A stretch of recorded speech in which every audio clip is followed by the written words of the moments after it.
Cameron wakes up one morning lying next to Diane in bed, and the two of them openly express their love for each other. But suddenly, the moment is interrupted when Cameron wakes up for real and realizes that everything he just experienced was only a dream.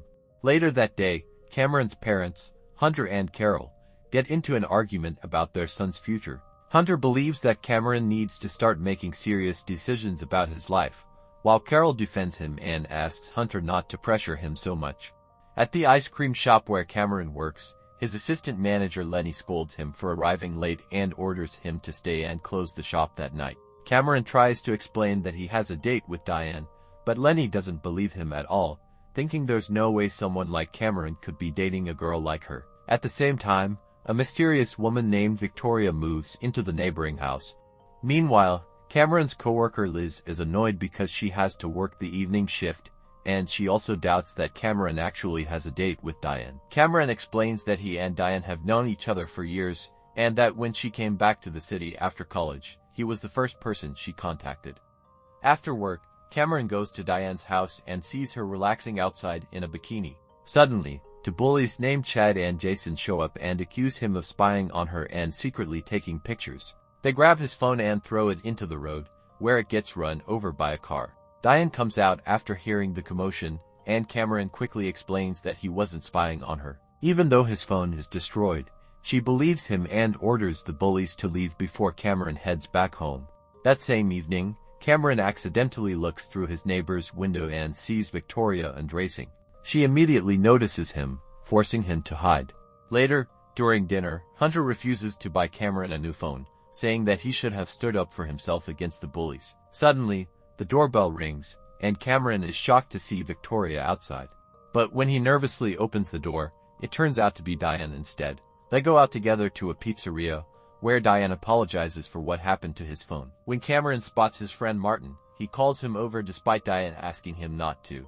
Martin becomes awkward and leaves quickly. On their way back, Diane reveals that Martin broke up with her on prom night for no clear reason, which surprises Cameron. He tells her he would never leave someone like her. Diane then remembers a night when Cameron came over, and they drank her father's alcohol together. She says she wanted to tell him something important that night, but he ended up falling asleep before she could. As Cameron walks home, he sees Victoria again and rushes back quickly. Once inside his room, we need to talk. Victoria suddenly appears behind him. He panics and starts making excuses for spying, claiming he thought an old woman lived there. Victoria tells him she will be staying in that house for a while and demands that he drive her around town for a few days as punishment. Cameron explains that he doesn't even have insurance for his car, but she coldly replies that it's not her problem. Later, Cameron drives Victoria to an office building. She takes his car keys so he can't leave, and while he waits outside, a wounded security guard suddenly runs out begging for help.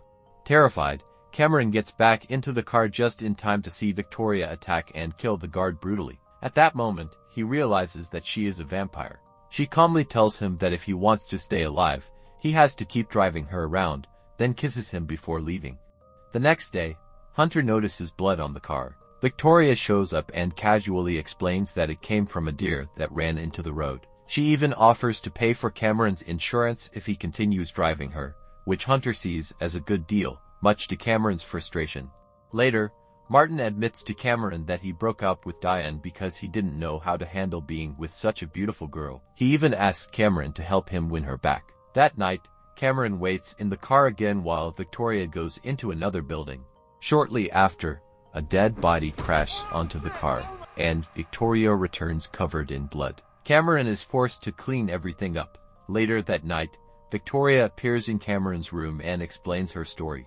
She reveals that she is 247 years old and that back in 1890, a hostile vampire clan killed her lover because he refused to join them. Over the years, most of those vampires moved to America, and now she is hunting them down one by one for revenge. Cameron feels slightly relieved when he realizes she has been killing vampires, not humans. The next day, Martin asks Cameron to go on a date with Diane in his place because he's too nervous.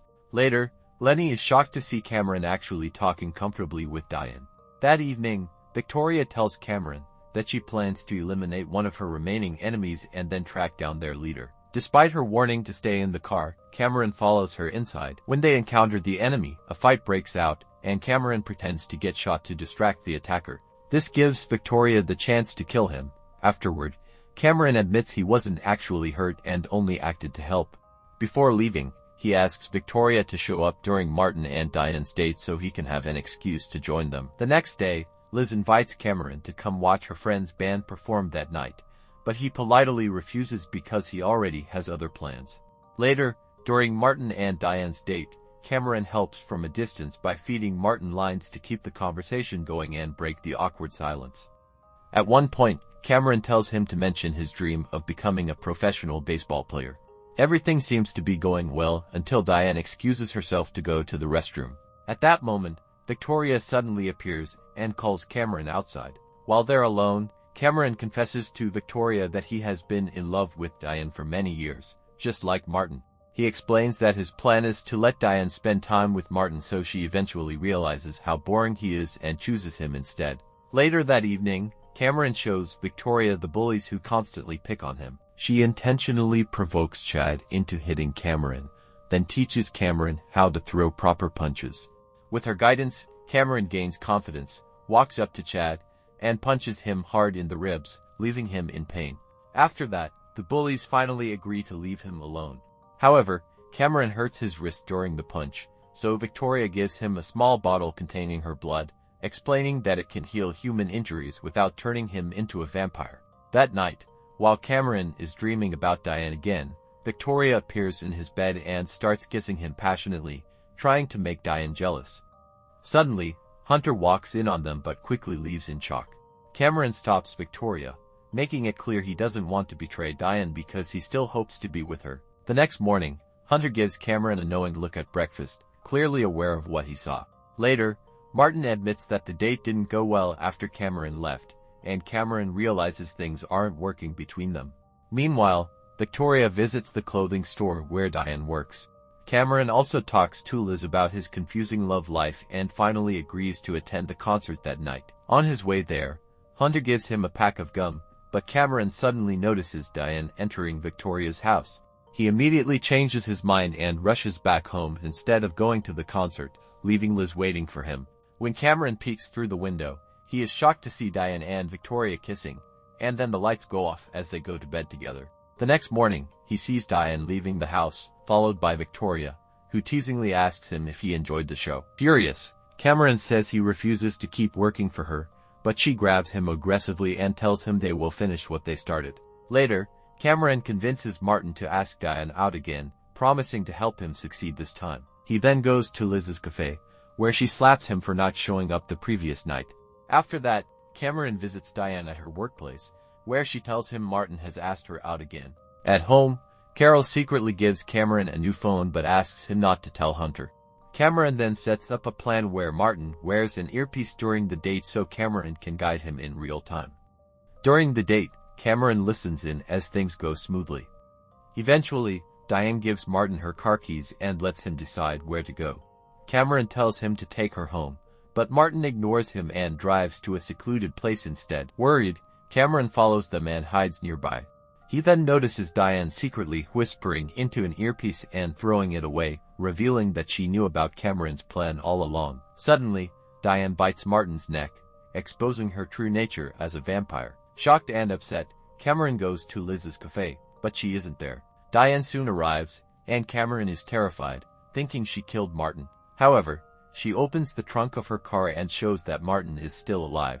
She explains that she only made him stronger so he could pursue his baseball dream. Diane then confesses that she loves Cameron but was afraid of losing him if he discovered her secret. She reveals that she has lived for centuries and has watched everyone she loved grow old and die, and she doesn't want that fate for Cameron. After hearing this, Cameron forgives her, and they kiss, while Lenny secretly watches them from a distance. Later that evening, Victoria tells Cameron that she didn't realize Diane was a vampire at first, but now she knows Diane belongs to the same hostile clan she's been hunting. She decides to use Cameron as bait to lure Diane. Sensing danger, Diane goes to Cameron's house. Suddenly, Lenny jumps out and threatens to expose her identity. Without hesitation, Diane attacks him and drinks his blood. Shortly after, Diane and Martin arrive at Cameron's house and find Victoria holding him hostage. A violent fight breaks out between the two vampires. During the fight, Victoria tries to stab Diane, but Diane overpowers her and pins her down. Diane then reveals the truth. Years ago, their clan leader became cruel, and she wanted to escape. She met Victoria's lover, who tried to protect her and even shared his blood, but the leader found out and killed him. After learning this, Victoria realizes Diane wasn't her enemy after all. She apologizes, and the two decide to put their past behind them and form a new clan together. Diane kisses Cameron goodbye before leaving. Meanwhile, Lenny, who has now turned into a vampire, promotes Liz to assistant manager and leaves with the vampires. The next day, Cameron tells his parents that he wants to write a book about vampires. Back at the cafe, he shares his unbelievable story with Liz. Although she doesn't believe him, she still lets him continue working there as everything slowly returns to normal.